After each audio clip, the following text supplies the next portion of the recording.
걔 엄마 몰라? 옛날에 남자 등쳐먹은 걔잖아. 위자료도 받았다며. 지금도 그 집 의사 돈으로 사는 거지. 30년 반찬가게 인생. 땀 묻은 앞치마 대신 꽃무늬 블라우스를 꺼내 입은 날, 김정임은 아들 지훈이 소개한 예비 며느리와 커피숍에서 마주 앉았습니다. 처음부터 이상했습니다. 그녀는 고개를 숙이지 않았고 첫 인사도 없이 입을 열었습니다. 결혼 전 조건은요. 예단은 안 받고요. 혼수도 저희가 정해요. 그리고 어머님 집엔 저희 안 살 거예요. 솔직히 부담돼서요. 안녕하세요. 63 김정임입니다.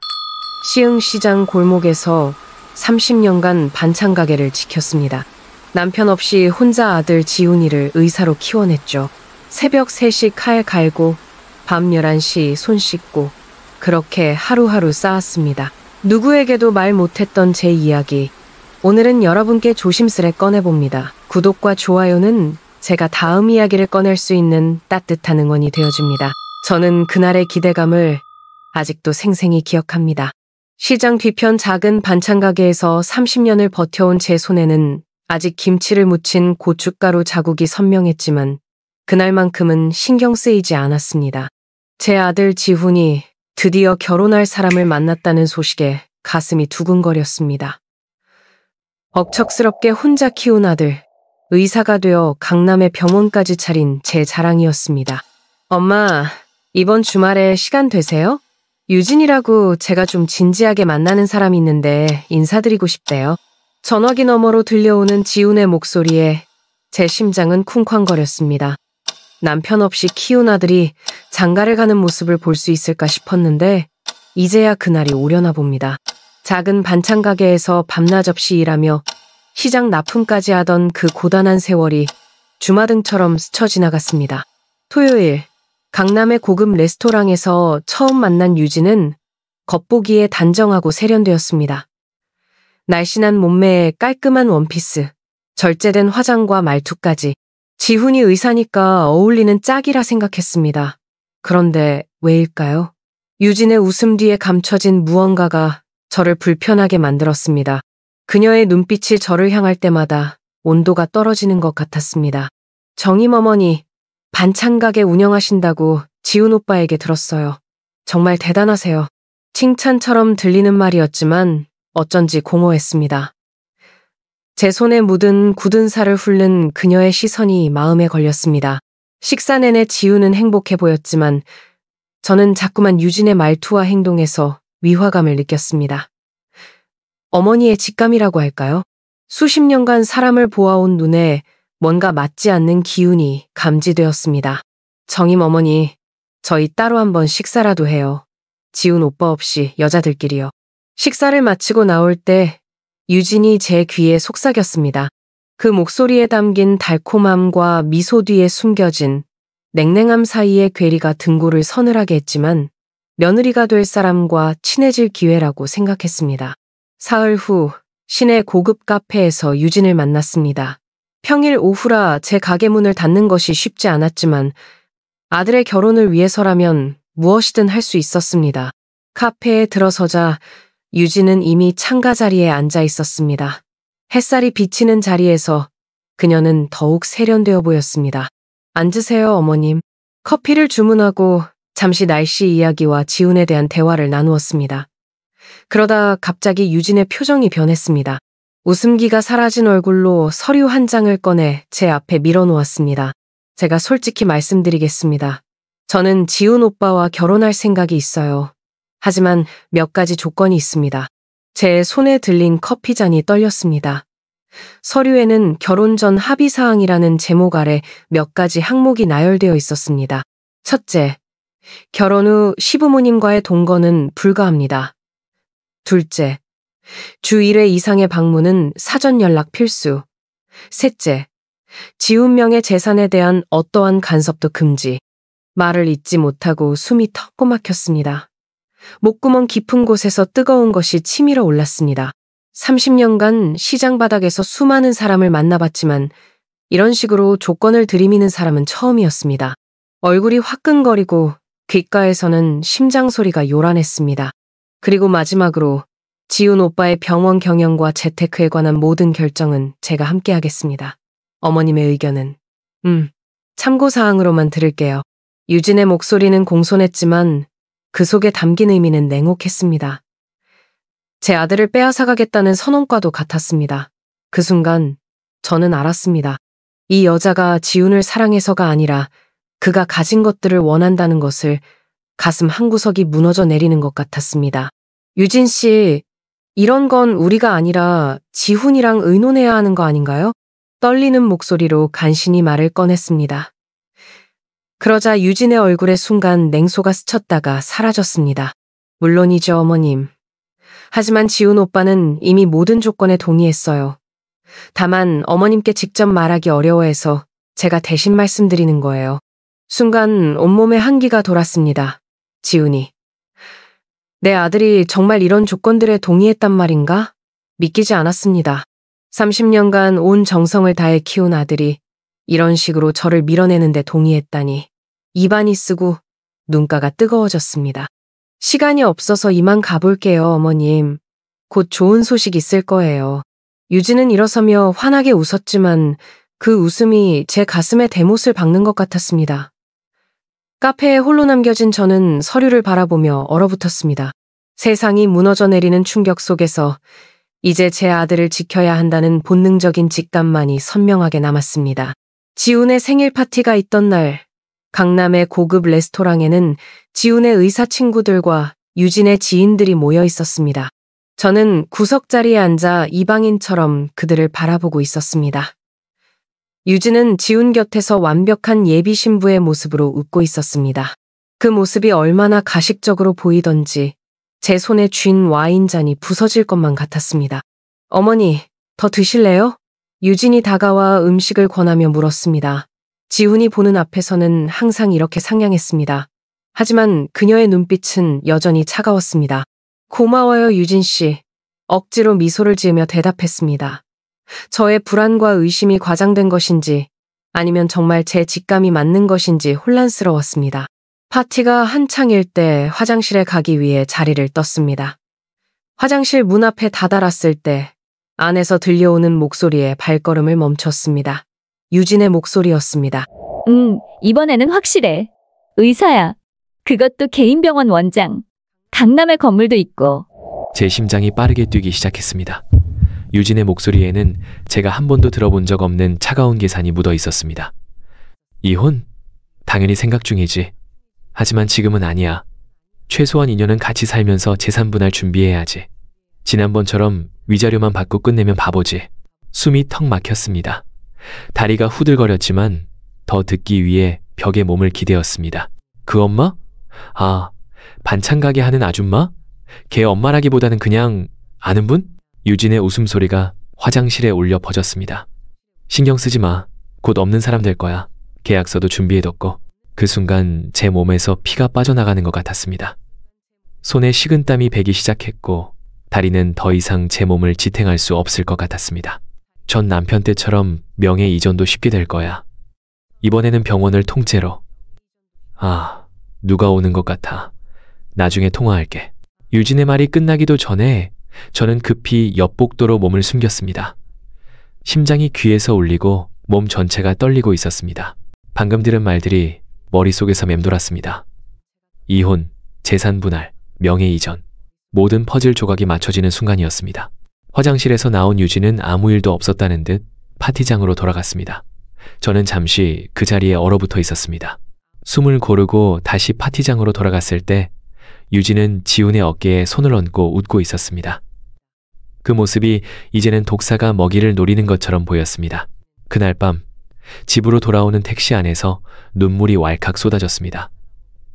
억울함과 분노, 그리고 아들을 지키지 못할 것 같은 두려움이 한꺼번에 밀려왔습니다. 30년간 온갖 고생을 해가며 키운 아들이 저런 여자에게 속아 넘어가다니 가슴이 찢어지는 것 같았습니다. 집에 도착해서도 잠을 이룰 수 없었습니다. 머릿속은 유진의 말들로 가득 찼고 어떻게 해야 지훈을 보호할 수 있을지 고민했습니다. 새벽녘 결심했습니다. 아무리 지훈이 화를 내더라도 진실을 알려야 했습니다. 다음날 아침 지훈에게 전화를 걸었습니다. 지훈아, 엄마가 너에게 중요한 얘기가 있어. 오늘 시간 좀 내줄 수 있니? 지우는 병원이 바쁘다며 미루려 했지만 제 목소리에 절박함을 느꼈는지 점심시간에 만나기로 했습니다. 오랜만에 찾은 지훈의 병원은 번듯했습니다. 대리석 바닥과 깔끔한 인테리어, 그리고 바쁘게 오가는 간호사들. 제 아들이 이룬 성공이 자랑스러웠습니다. 그러나 동시에 이 모든 것이 유진의 표적이 되었다는 생각에 가슴이 아팠습니다. 엄마, 무슨 일이에요? 급한 일이라며 지훈이 진료실로 저를 안내하며 물었습니다. 깊은 숨을 들이쉬고 모든 것을 말했습니다. 화장실에서 들은 대화, 유진의 이전 결혼과 이혼, 그리고 재산을 노린다는 정황까지 말을 할수록 목소리가 떨렸고 눈물이 차올랐습니다. 지훈아, 엄마 말 좀 들어봐. 그 여자는 너를 사랑하는 게 아니야. 네 병원과 재산이 목적이라고. 그러나 지훈의 반응은 제 예상을 벗어났습니다. 그의 얼굴이 굳어지더니 차갑게 말했습니다. 엄마, 이게 무슨 소리예요? 유진이를 한번 만나보고 이런 말씀을 하시다니. 증거라도 있으세요? 심장이 무너져 내렸습니다. 제 아들은 저를 믿지 않았습니다. 그의 눈에는 의심과 실망이 가득했습니다. 엄마, 전 유진이를 믿어요. 엄마가 그동안 고생하셔서 제가 이렇게 의사가 될 수 있었다는 것도 알아요. 하지만 이제 제 인생은 제가 결정할게요. 그 말에 가슴이 찢어지는 듯한 아픔이 밀려왔습니다. 눈물이 볼을 타고 흘러내렸지만 지훈의 마음은 이미 유진에게 가 있었습니다. 제가 키운 아들이 제 말보다 만난 지 몇 개월 안 된 여자의 말을 더 믿는다는 사실이 너무나 서러웠습니다. 그날 이후 지훈은 제 전화를 잘 받지 않았습니다. 그리고 유진은, 그녀는 제가 모든 것을 알고 있다는 사실을 눈치챈 것 같았습니다. 이제 우리 사이의 전쟁이 시작되었습니다. 비가 추적추적 내리던 금요일 저녁, 집 초인종이 울렸습니다. 문을 열자 유진이 서 있었습니다. 평소와 달리 화장기 없는 얼굴이었지만 여전히 단정한 차림이었습니다. 심장이 빠르게 뛰기 시작했습니다. 유진이 혼자 제 집을 찾아온 것은 처음이었습니다. 어머니, 잠시 이야기 좀 할 수 있을까요? 그녀의 목소리는 공손했지만 눈빛은 차가웠습니다. 거실로 안내하며 마음을 다잡았습니다. 이번에는 증거를 잡아야 했습니다. 미리 준비해둔 녹음기가 앞치마 주머니에 있었습니다. 조심스럽게 버튼을 눌렀습니다. 차라도 한 잔 드릴까요? 평소와 다름없이 물었습니다. 됐어요. 유진이 냉랭하게 대답했습니다. 어머니, 왜 지훈 오빠에게 저에 대한 거짓말을 하셨죠? 심장이 쿵 내려앉았습니다. 그래도 담담하게 대응하려 했습니다. 거짓말이라뇨? 제가 무슨 말을 했는데요? 유진의 입꼬리가 비틀어졌습니다. 더 이상 가면을 쓰고 있지 않았습니다.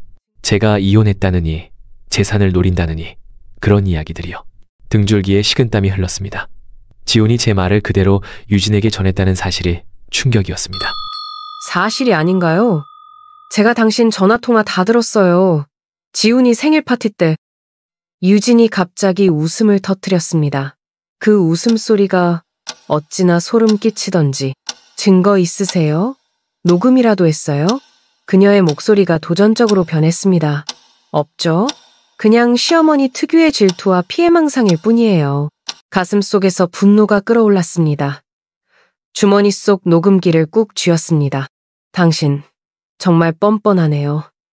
내 아들을 이용해 재산을 노리는 걸 내가 모를 줄 알았어요? 유진의 얼굴이 순간 일그러졌다가 다시 평온한 표정으로 돌아왔습니다. 어머니, 이러시면 지훈 오빠가 상처받아요. 오빠는 지금 저와 행복해요. 왜 그걸 인정 못하세요? 행복? 당신 같은 사기꾼과 어떻게 행복할 수 있겠어요? 내가 아들을 30년 키워봤어도 당신 같은 여자는 처음이에요. 순간 유진의 눈에서 뭔가가 번쩍였습니다. 그녀가 갑자기 일어서더니 저를 향해 다가왔습니다. 증거 있다면서요? 어디 보여주세요. 유진이 제 주머니를 향해 손을 뻗었습니다. 본능적으로 몸을 뒤로 물렸습니다. 하지만 그녀는 계속 다가왔고 저는 점점 뒤로 물러났습니다. 왜 피해요? 정말 증거가 있기는 한 거예요. 유진이 비웃듯 말했습니다. 그 순간 제 주머니에서 녹음기를 꺼내 보였습니다.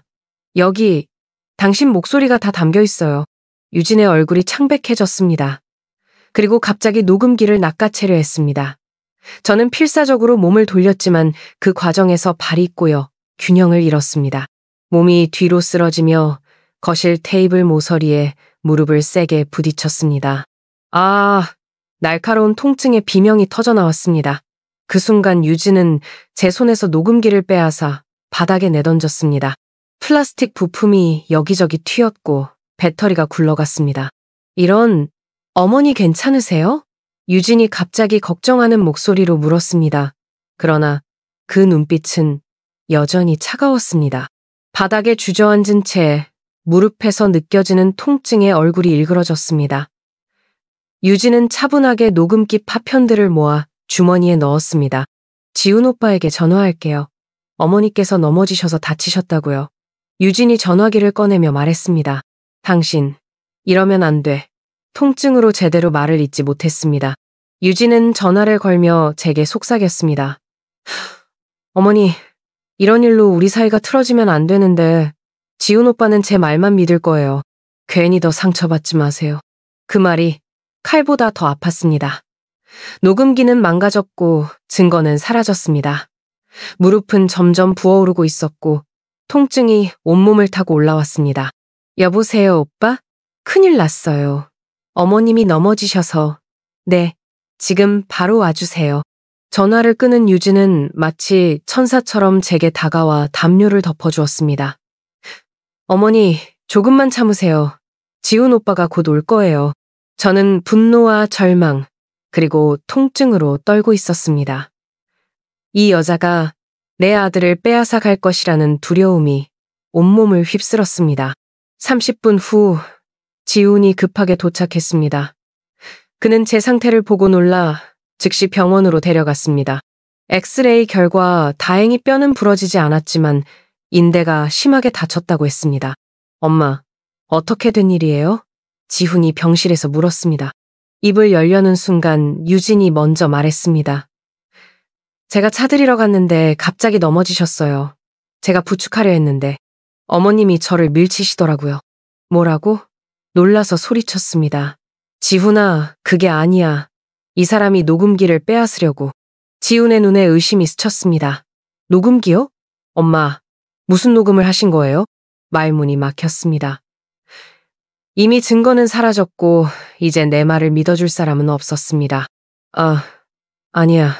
그게. 말을 더듬었습니다. 유진은 슬픈 표정을 지으며 지훈의 손을 잡았습니다.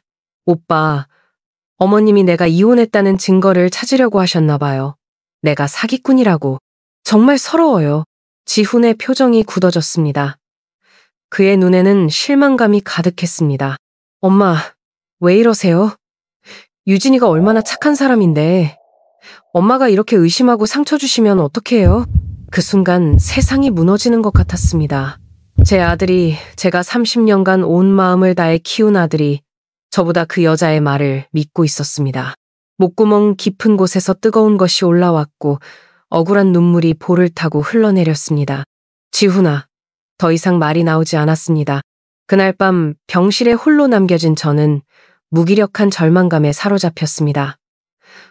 무릎의 통증보다 더 아픈 것은 아들의 차가운 눈빛이었습니다. 창밖으로 보이는 도시의 불빛들이 흐릿하게 번졌습니다. 내 아들을 지키지 못할 것이라는 두려움과 그 여자의 소나기에서 아들이 망가질 것이라는 불안감이 밤새 저를 괴롭혔습니다. 병원 복도를 걷던 기억이 마지막이었습니다. 어느 순간 갑자기 심장이 조여오는 듯한 통증이 느껴졌고 그 후의 기억은 모호합니다. 머릿속이 어지럽게 돌아가더니 의식이 점점 멀어졌습니다. 그리고 깨어났을 때 저는 이미 다른 세계에 갇힌 듯한 상태였습니다. 눈은 보이는데 뜰 수 없었습니다. 귀는 들리는데 말할 수 없었습니다. 손가락 하나 움직일 수 없었지만 모든 감각은 살아있었습니다. 식물인간 상태라고 의사들이 부르는 것을 제 귀로 직접 들었습니다. 지훈의 흐느끼는 소리, 간호사들의 바삭거리는 유니폼 소리, 그리고 병실 문이 열리고 닫히는 소리까지 모든 것이 생생했습니다. 정임 어머니, 오늘도 좋은 아침이에요. 유진의 목소리가 들렸습니다. 병실 문이 닫히는 소리와 함께 그녀의 발자국 소리가 가까워졌습니다. 달콤한 향수 냄새가 코끝을 스쳤습니다. 간호사님들이 어머니 정말 복 받았다고 하세요. 며느리가 이렇게 매일 와서 간호해주니까요.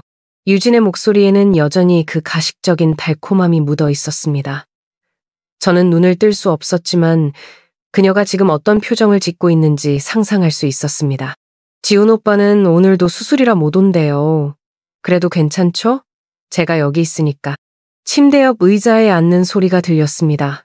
그리고 갑자기 제 귀에 차가운 목소리가 속삭였습니다. 사실 오빠한테는 어머님 상태가 점점 나빠진다고 말했어요. 의사들도 희망이 없다고. 심장이 빠르게 뛰기 시작했습니다. 그 소리가 모니터에 반영되자 유진이 잠시 말을 멈췄습니다. 진정하세요, 어머님. 아직 의식이 있나 보네요. 유진의 웃음소리가 병실에 울려 퍼졌습니다. 괜찮아요. 어차피 말도 못하고 움직이지도 못하잖아요. 완벽한 증인이시네요. 제 손가락이 조금이라도 움직였으면 했습니다. 소리를 낼 수 있었으면, 누군가에게 이 상황을 알릴 수 있었으면. 하지만 제 몸은 마치 돌처럼 굳어 있었습니다. 어머님, 좋은 소식이 있어요. 지훈 오빠가 드디어 병원 지분 절반을 제 이름으로 바꿔줬어요. 결혼 선물이래요. 절망감이 물밀듯이 밀려왔습니다. 이대로 내 아들이 그녀에게 모든 것을 빼앗기게 될 것이라는 생각에 가슴이 찢어질 것 같았습니다.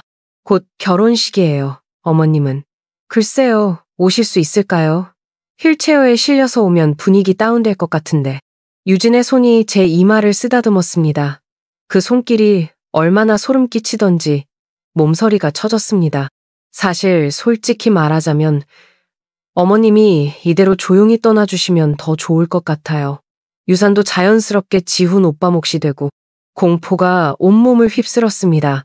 이 여자가 저를 죽이려 한다는 사실을 깨달았습니다. 하지만 아무것도 할 수 없었습니다. 그저 듣고만 있어야 했습니다. 간호사가 들어오는 소리에 유진의 태도가 급변했습니다. 어머님, 걱정 마세요. 제가 꼭 간호해드릴게요.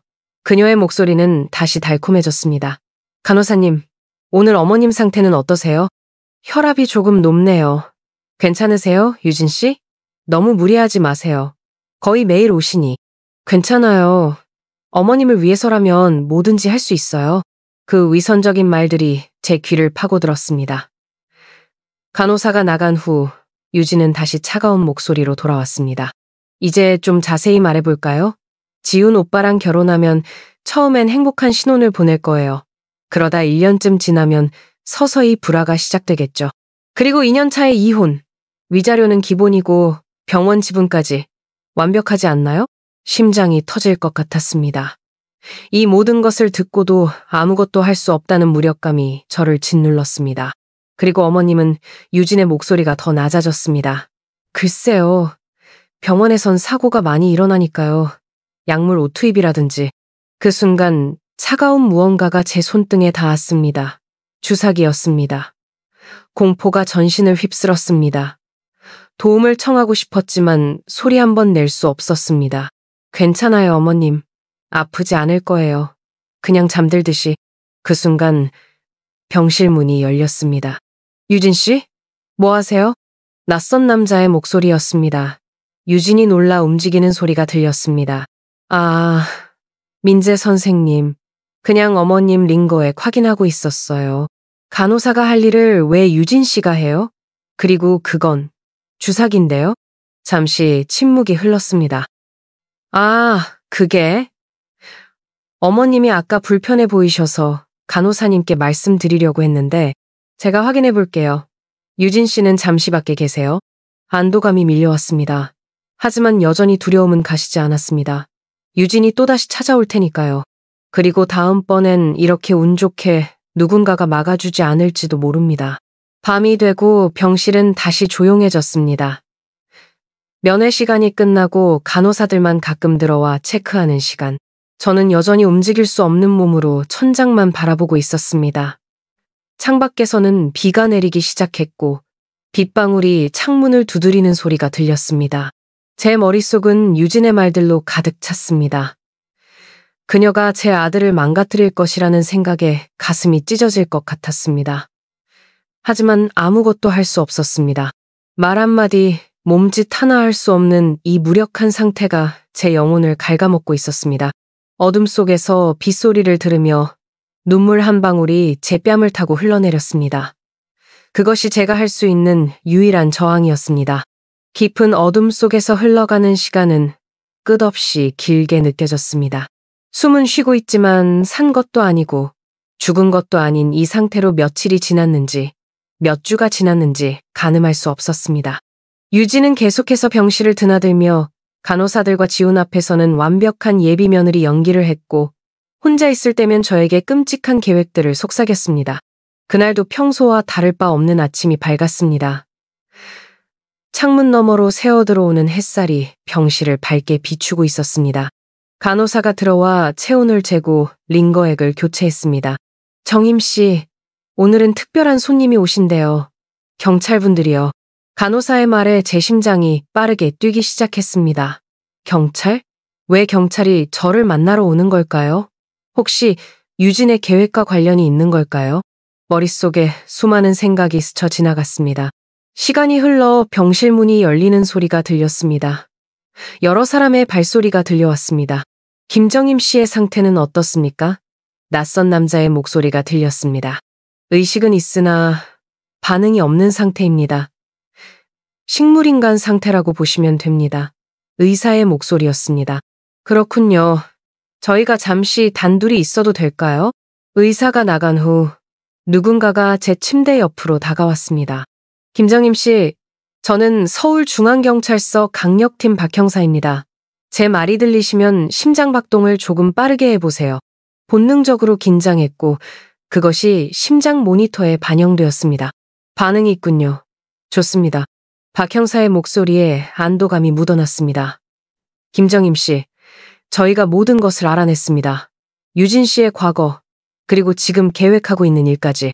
그 말에 제 심장이 더 빠르게 뛰기 시작했습니다. 희망의 불씨가 제 가슴에 피어올랐습니다. 유진 씨는 이전에도 2번의 결혼과 이혼 경력이 있었습니다. 모두 의사나 변호사 같은 전문직 남성들이었죠. 그리고 이혼 과정에서 상당한 재산을 가져갔습니다. 경찰이 계속 말을 이어갔습니다. 그녀의 마지막 남편이 의심을 품고 신고했습니다. 저희는 몇 달간 조사해왔습니다.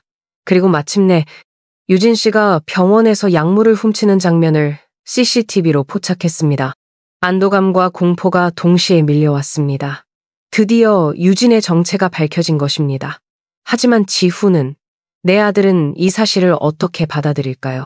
그리고 이것도 발견했습니다. 경찰이 무언가를 꺼내는 소리가 들렸습니다. 당신의 녹음기입니다. 망가져 있었지만 데이터를 복구했습니다. 유진 씨의 음성이 선명하게 담겨 있더군요. 눈물이 제 눈가에 맺혔습니다. 증거가 있었던 것입니다. 그날 유진이 빼앗아간 녹음기, 경찰이 그것을 찾아낸 것입니다. 지훈 씨도 모든 사실을 알게 되었습니다. 지금 오고 있습니다. 그 말에 제 가슴이 미어졌습니다. 지훈이. 내 아들이 얼마나 충격을 받았을까요? 얼마나 배신감을 느꼈을까요? 그를 보호하지 못한 제 자신이 너무 원망스러웠습니다. 얼마 후 급한 발소리와 함께 병실 문이 열렸습니다. 엄마, 지훈의 목소리가 흐느낌으로 가득 찼습니다. 침대 옆으로 다가오는 발소리, 그리고 제 손을 붙잡는 따뜻한 감촉, 지훈의 손이었습니다. 엄마, 정말 죄송해요. 제가 엄마 말을 안 믿었어요. 엄마가 옳았는데. 지훈의 목소리가 울음으로 끊겼습니다. 아들의 손을 꼭 잡아주고 싶었습니다. 그를 안아주고 괜찮다고 말해주고 싶었습니다. 하지만 여전히 제 몸은 움직이지 않았습니다. 블랙박스 영상도 있었어요. 경찰이 말했습니다. 김정임 씨가 넘어진 날, 유진 씨가 녹음기를 빼앗아 던지는 장면이 담겨 있었습니다. 아파트 주차장 CCTV에 잡혔죠. 그리고 유진의 휴대폰에서 발견된 통화 내역과 메시지들, 지훈의 목소리가 떨렸습니다. 엄마가 말한 그대로였어요. 병원 재산을 노리고 심지어 엄마를. 말을 잇지 못하는 지훈의 흐느낌이 병실에 울려 퍼졌습니다. 그의 슬픔이 제 가슴을 찢어 놓았습니다. 유진 씨는 어디 있습니까? 경찰이 물었습니다. 오늘 오후에 엄마를 보러 온다고 했어요. 지훈이 대답했습니다. 좋습니다. 저희가 여기서 기다리겠습니다. 몇 시간이 지났을까요? 병실 문이 다시 열렸고 익숙한 발소리와 향수 냄새가 다가왔습니다. 지훈 오빠? 왜 여기 있어요? 오늘은 수술 있다고 하지 않았어요? 유진의 목소리가 들렸습니다. 여전히 달콤했지만 이제 그 위선적인 톤이 너무나 분명하게 느껴졌습니다. 취소했어. 지훈의 목소리는 차갑게 변해 있었습니다. 잠시 침묵이 흘렀습니다. 무슨 일 있어요, 오빠? 유진의 목소리에 불안감이 묻어났습니다. 유진 씨, 경찰의 목소리가 들렸습니다. 저희는 서울중앙경찰서 강력팀입니다. 당신을 체포하러 왔습니다. 뭐라고요? 무슨 말도 안 되는. 유진의 목소리가 떨렸습니다. 사기, 폭행, 살인미수, 혐의가 많군요. 경찰이 차분하게 말했습니다. 무슨 소리예요? 지훈 오빠, 이게 다 무슨 일이에요? 유진이 애원하는 듯한 목소리로 물었습니다. 유진 씨가 녹음기를 빼앗는 모습이 CCTV에 찍혔어요. 지훈의 목소리가 떨렸습니다. 그리고 녹음기 내용도 복구했고 당신이 병실에서 한 말들, 모든 간호사들의 증언까지. 유진이 갑자기 움직이는 소리가 들렸습니다. 그녀가 도망치려는 것 같았습니다. 꼼짝 마세요. 경찰의 단호한 목소리가 들렸습니다. 유진 씨, 당신에게는 묵비권이 있으며 그 순간 갑자기 무언가 쏟아지는 소리와 함께 날카로운 비명이 들렸습니다. 누군가 쓰러지는 소리가 났습니다. 엄마, 지훈의 절박한 외침이 들렸습니다. 혼란스러운 소리들 속에서 저는 무슨 일이 일어나고 있는지 알 수 없었습니다. 다만 제 심장이 미친 듯이 뛰고 있다는 것만 알 수 있었습니다. 의사 불러! 경찰의 다급한 목소리가 들렸습니다. 어디선가 발소리가 빠르게 멀어졌다가 여러 사람의 발소리가 다시 병실로 들어왔습니다. 김정임 씨의 심박수가 불안정합니다. 의사의 목소리가 들렸습니다. 안정시켜야 합니다. 그 후의 일은 혼란스러웠습니다. 여러 의료진의 목소리, 장비 소리, 그리고 지훈의 흐느끼는 소리, 모든 것이 뒤섞였습니다. 시간이 얼마나 흘렀을까요? 조용해진 병실에서 저는 여전히 움직일 수 없는 몸으로 누워 있었습니다. 하지만 이제 마음은 평온했습니다. 유진의 정체가 밝혀졌고 제 아들은 이제 안전했습니다. 병실 문이 열리고 지훈이 들어왔습니다. 그의 발소리는 무겁고 느렸습니다. 엄마, 지훈의 목소리가 떨렸습니다. 유진이 체포됐어요. 모든 것이 밝혀졌어요. 침대 옆에 무릎을 꿇는 소리가 들렸습니다. 엄마, 제가 엄마 말을 안 믿어서 정말 죄송해요. 지훈의 목소리가 흐느낌으로 가득 찼습니다. 엄마가 항상 저를 지켜주셨는데 제가 그의 울음소리가 병실에 울려 퍼졌습니다. 제 뺨 위로 눈물이 흘러내렸습니다. 아들을 안아주고 싶었습니다. 괜찮다고, 엄마는 언제나 너를 사랑한다고 말해주고 싶었습니다. 그때 놀라운 일이 일어났습니다. 제 손가락이 살짝 움직였습니다. 아주 작은 움직임이었지만 지훈은 그것을 느꼈습니다. 엄마? 엄마! 지훈의 목소리에 놀라움이 가득했습니다. 의사 선생님! 빨리요! 엄마가 손가락을 움직였어요. 병실은 다시 한번 혼란스러워졌습니다. 의사들이 들어와 저를 검사했고 놀라운 결과가 나왔습니다. 뇌의 활동이 활발해지고 있습니다. 의사가 말했습니다. 회복의 징후입니다. 지훈의 울음소리가 기쁨으로 변했습니다. 그리고 제 가슴 속에서도 희망의 불꽃이 타오르기 시작했습니다. 마침내 악몽이 끝나고 새로운 시작의 순간이 찾아온 것입니다. 병실 창문으로 비치는 봄 햇살이 따스했습니다. 벚꽃이 만개한 병원 정원이 창밖으로 보였습니다. 제 상태는 천천히 하지만 확실히 나아지고 있었습니다. 이제는 손가락을 움직일 수 있었고 눈을 깜빡이며 간단한 의사소통도 가능해졌습니다. 의사들은 제 회복을 기적적이라고 표현했습니다. 지훈은 매일 병원에 왔습니다. 진료를 마친 후면 바로 제 병실로 달려와 하루 종일 곁을 지켰습니다. 때로는 책을 읽어주기도 하고 때로는 병원에서 있었던 일들을 이야기해 주었습니다. 그의 목소리에서 죄책감은 여전했지만 이제는 희망과 결연함도 함께 느껴졌습니다. 엄마, 오늘 뉴스 보셨어요? 지훈이 태블릿을 들고 들어왔습니다. 유진이 재판 결과가 나왔어요. 화면을 보니 뉴스 헤드라인이 눈에 들어왔습니다. 연쇄 결혼사기범 징역 7년 선고라는 제목 아래 유진의 모자이크 처리된 사진이 있었습니다. 전국적으로 보도됐어요. 지훈이 말했습니다. 유진의 이전 피해자들도 모두 나섰고 SNS에서는 유진의 수법에 대한 경고글이 퍼지고 있어요. 뉴스를 보며 제 마음은 복잡했습니다. 한편으로는 유진이 마땅한 벌을 받았다는 안도감이 있었지만 다른 한편으로는 여전히 분노와 원망이 남아 있었습니다. 그녀로 인해 제가 겪은 고통, 그리고 지훈이 받았을 상처를 생각하면 가슴이 아팠습니다. 엄마, 정말 죄송해요. 지훈이 태블릿을 내려놓으며 말했습니다. 엄마 말을 믿지 않고 유진의 말만 믿었던 거. 제 눈에서 눈물이 흘러내렸습니다. 지훈은 재빨리 눈물을 닦아주었습니다. 울지 마세요, 엄마. 이제 다 끝났어요. 유진은 감옥에 갔고 엄마는 회복 중이시고 지훈의 목소리가 떨렸습니다.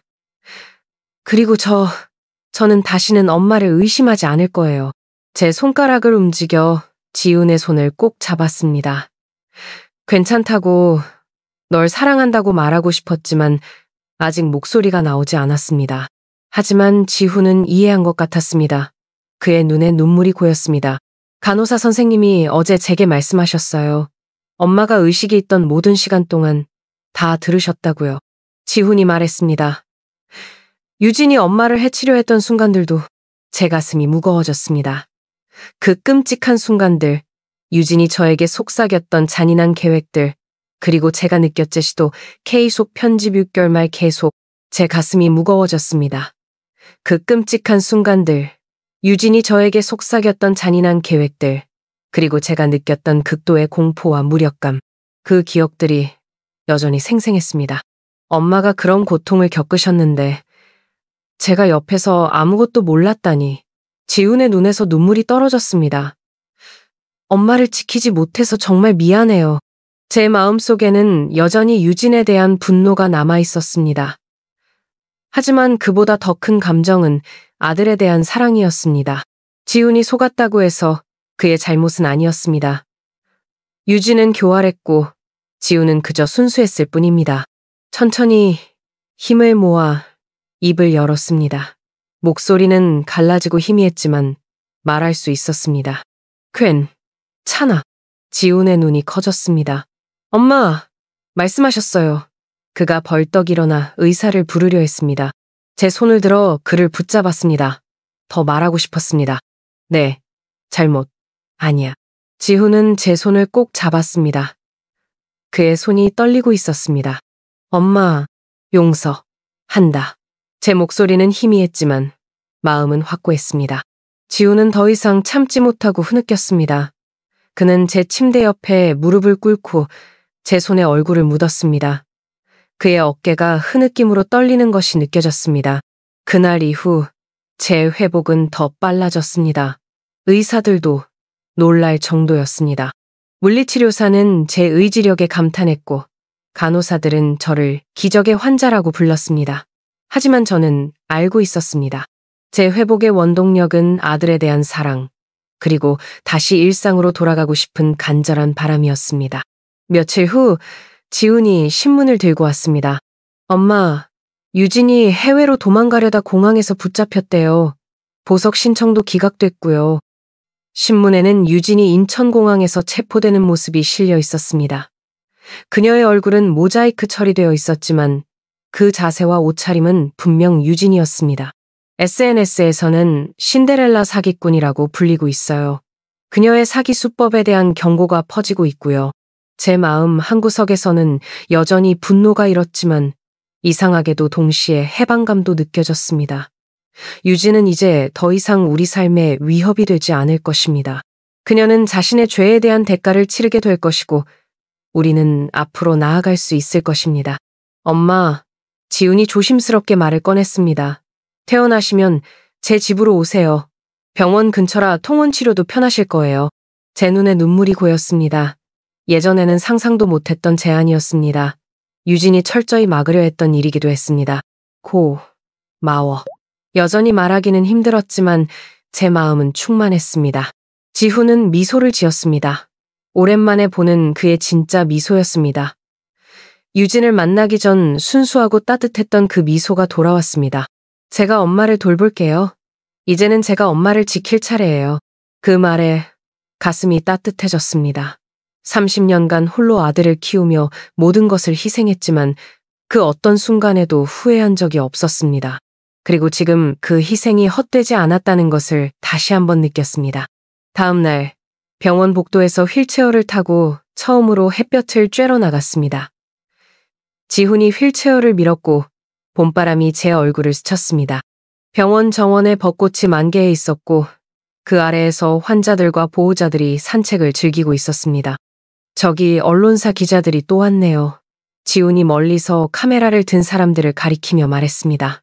유진 사건 때문에 우리 병원에 자주 오곤 해요. 하지만 걱정 마세요. 엄마의 신원은 철저히 보호하고 있어요. 그것도 제 걱정 중 하나였습니다. 이 사건이 언론에 알려지면서 저와 지훈의 사생활이 침해될까 두려웠습니다. 하지만 지훈은 이미 그런 상황에 대비하고 있었습니다. 엄마의 회복이 더 중요해요. 나머지는 제가 다 알아서 할게요. 벚꽃 아래 잠시 멈춰서서 꽃잎이 바람에 날리는 모습을 감상했습니다. 그 순간 유진과의 악몽 같았던 기억들이 잠시 멀어지는 것 같았습니다. 대신 앞으로의 삶에 대한 희망이 피어올랐습니다. 엄마, 반찬 가게는 어떻게 할까요? 계속 하실 건가요? 아니면 제 생각을 읽기라도 한 것처럼 지훈이 물었습니다. 30년간 운영해온 반찬 가게는 제 인생의 큰 부분이었습니다. 그곳에서 아들을 키웠고 꿈을 이루었습니다. 잠시 쉬고 싶어 힘겹게 대답했습니다. 지훈이 고개를 끄덕였습니다. 네, 충분히 쉬세요. 그동안 너무 고생하셨으니까요. 그 순간 저는 처음으로 쉼이라는 단어의 의미를 진정으로 이해했습니다. 30년간 단 하루도 쉬지 않고 달려왔던 제가 이제는 조금 쉬어도 괜찮다는 생각이 들었습니다. 유진이라는 악몽을 겪으며 삶의 우선순위가 바뀐 것 같았습니다. 집에 가고 싶어. 지훈이 제 손을 잡았습니다. 곧 퇴원하실 수 있을 거예요, 엄마. 그때까지 조금만 더 힘내세요. 벚꽃 아래에서 봄바람을 맞으며 제 마음에도 새로운 봄이 찾아오고 있었습니다. 유진에 대한 분노와 원망은 여전히 남아 있었지만 이제 그것들이 제 삶을 지배하지는 않을 것입니다. 대신 아들과의 새로운 시작, 그리고 회복의 여정에 집중하기로 했습니다. 그날 밤 병실에 누워 창밖의 별을 바라보며 생각했습니다. 유진은 자신의 욕심 때문에 모든 것을 잃었습니다. 반면 저는 잠시 모든 것을 잃는 듯 했지만 결국 가장 소중한 것들의 사랑과 믿음을 다시 찾았습니다. 이것이 바로 인과응보이고 정의의 실현이 아닐까요? 유진에게 분노를 품고 있어도 좋지만 그것이 제 삶의 중심이 될 필요는 없었습니다. 이제 저는 용서를 선택했습니다. 아들을 위해서, 그리고 저 자신을 위해서. 퇴원한 지 한 달이 지났습니다. 지훈의 아파트에서 지내며 매일 물리치료를 받고 있었습니다. 처음에는 불편했지만 점차 적응해가고 있었습니다. 지훈은 아침에 출근하기 전에 아침 식사를 준비해주고 저녁에는 항상 일찍 돌아와 함께 시간을 보냈습니다. 그날도 평소와 같은 아침이었습니다. 지훈이 출근하기 전 거실 테이블에 아침 식사를 차려놓았습니다. 엄마, 오늘은 물리치료 가는 날이죠?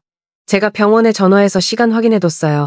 제 휠체어를 식탁 앞으로 밀며 지훈이 말했습니다. 이제는 손과 팔을 조금씩 움직일 수 있었고 짧은 문장도 말할 수 있게 되었습니다. 고마워, 지훈아. 지훈은 미소를 지었습니다. 그의 얼굴에서 죄책감의 그림자가 조금씩 사라지고 있었습니다. 시간이 약이라고 하지만 우리 모두에게 치유의 시간이 필요했습니다. 오늘 저녁에는 일찍 들어올게요. 엄마가 좋아하시는 갈비찜 사올게요. 너무 신경 쓰지 마. 내일도 바쁠 텐데. 지훈이 고개를 저었습니다. 아니에요, 엄마. 이제는 제가 엄마를 돌볼 차례예요. 그 말에 가슴이 따뜻해졌습니다.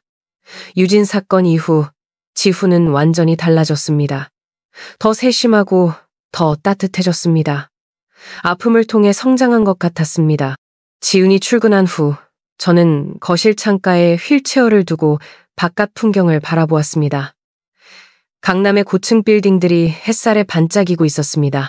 이 화려한 도시에서 유진 같은 사람들이 얼마나 많을까 생각한 이 마음이 무거워졌습니다. 오후 물리치료를 마치고 병원 로비에서 지훈을 기다리고 있을 때 한 중년 여성이 다가왔습니다. 혹시 김정임 씨이신가요? 놀라서 올려다보니 낯선 여성이 불안한 표정으로 서 있었습니다. 네, 그런데요? 여성은 잠시 망설이더니 제 옆의자에 앉았습니다. 저는 유진의 전 시어머니입니다. 순간 심장이 빠르게 뛰기 시작했습니다. 유진과 관련된 사람을 만나리라고는 예상치 못했습니다. 제 아들도 유진에게 속았습니다. 재산을 모두 빼앗기고 여성의 목소리가 떨렸습니다. 뉴스에서 김정임 씨 이야기를 듣고 찾아왔습니다. 정말 죄송합니다. 그녀의 눈에는 눈물이 고여 있었습니다. 그 모습을 보니 문득 우리가 같은 아픔을 공유하고 있다는 생각이 들었습니다. 모두 자식을 사랑하는 어머니로서 유진이라는 사람에게 상처받은 사람들이었습니다. 괜찮아요. 제 손을 뻗어 그녀의 손을 잡았습니다. 우리 아들들은 이제 안전해요. 여성은 고개를 끄덕였습니다. 네, 그래요. 하지만 상처는 쉽게 아물지 않더군요. 시간이 필요해요. 우리는 잠시 침묵 속에 서로의 손을 잡고 있었습니다. 같은 아픔을 겪은 사람들만이 나눌 수 있는 침묵이었습니다. 저는 아직도 밤에 악몽을 꿔요. 여성이 작은 목소리로 말했습니다. 유진이 제 아들을 다시 찾아올까봐. 저도요. 솔직히 대답했습니다. 하지만 이제 그녀는 감옥에 있어요. 여성이 쓴웃음을 지었습니다. 그래요. 다행이죠. 우리의 대화는 지훈이 도착하면서 끝났습니다. 여성은 자리에서 일어나 인사를 하고 떠났습니다. 그녀를 보내며 이상하게도 마음이 조금 가벼워진 것 같았습니다. 같은 아픔을 나눌 수 있는 사람이 있다는 것, 그것만으로도 위로가 되었습니다. 집으로 돌아오는 차 안에서 지훈에게 그 여성에 대해 이야기했습니다. 그래서 엄마가 그분에게 뭐라고 하셨어요? 지훈이 물었습니다. 그냥 우리 모두 이제 안전하다고 말했어. 지훈은 잠시 침묵했다가 물었습니다. 엄마는 정말 괜찮으세요? 유진 생각하면 아직도 괜찮아. 제 손을 들어 지훈의 팔을 살짝 쥐었습니다. 우리는 이겨냈잖아. 지훈의 눈에 눈물이 고였습니다. 네, 엄마 덕분에요.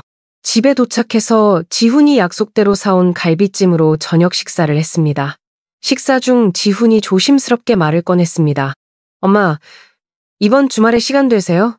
반찬 가게에 한번 가보려고요. 제 가슴이 뛰었습니다. 30년간 운영해온 반찬 가게. 이번 이후 한 번도 가보지 못했습니다. 가보고 싶어. 지훈이 미소를 지었습니다. 네, 주말에 함께 가요.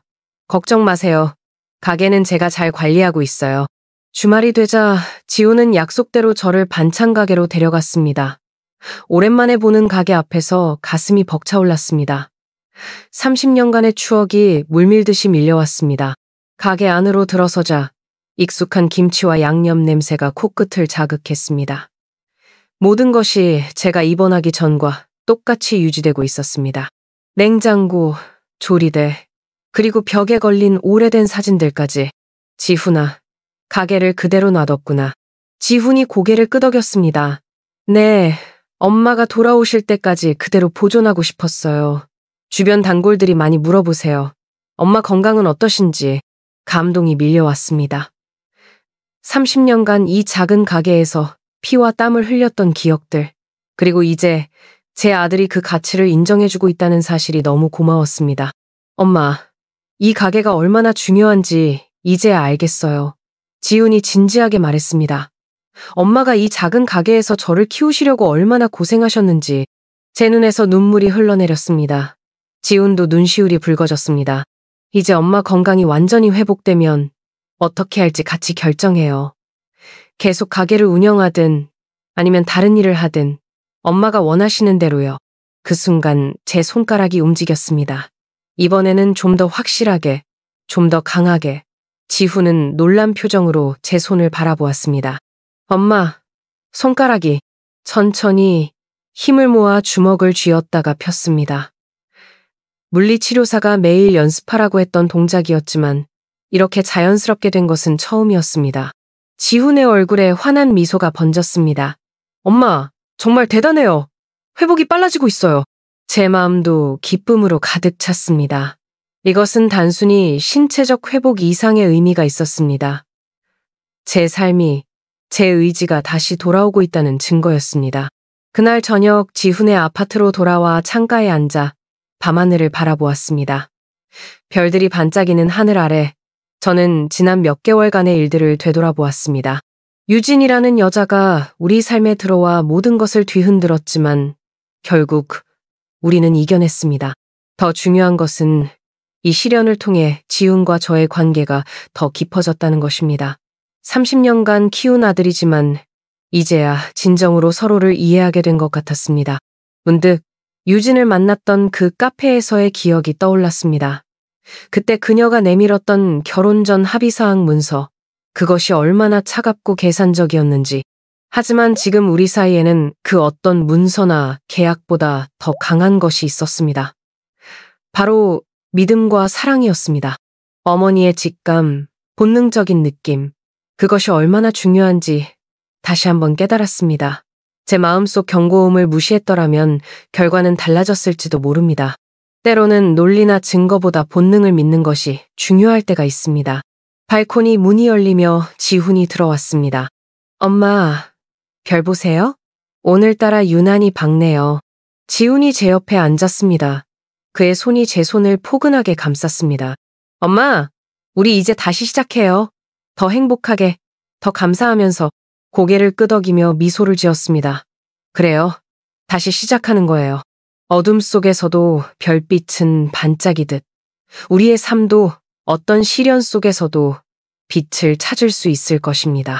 손가락이 다시 움직이기 시작한 것처럼 제 인생도 새롭게 움직이기 시작할 것입니다. 물론 예전과 완전히 같지는 않겠지만 어쩌면 더 깊고 의미 있는 삶이 될지도 모릅니다.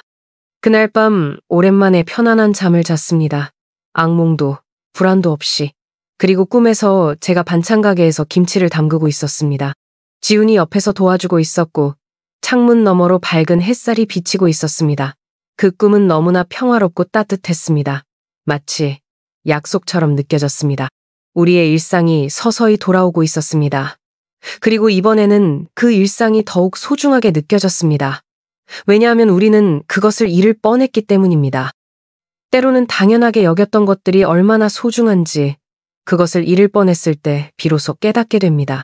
믿음, 본능, 그리고 무엇보다 사랑. 이것들이 어떤 계략보다도 어떤 거짓말보다도 강하다는 것을 우리는 배웠습니다. 그리고 이 교훈은 앞으로의 삶에서 우리를 더 강하게 만들어줄 것입니다. 지금까지 제 긴 이야기 들어주셔서 감사합니다. 오늘 이 영상이 마음에 닿았다면 한 줄의 응원을 댓글에 남겨주세요. 그 따뜻한 말이 또 다른 누군가에겐 큰 힘이 될 거예요. 구독과 좋아요는 다음 이야기를 꺼낼 수 있는 따뜻한 응원이 되어줍니다. 그리고 지금 잠시 기지개 한번 쭉 켜볼까요? 굳었던 몸도 마음도 조금은 가벼워졌으면 좋겠습니다. 오늘 하루도 참 애쓰셨습니다. 정말 고생 많으셨어요. 늘 감사합니다. 오늘도 건강하고 행운 가득한 하루 보내세요.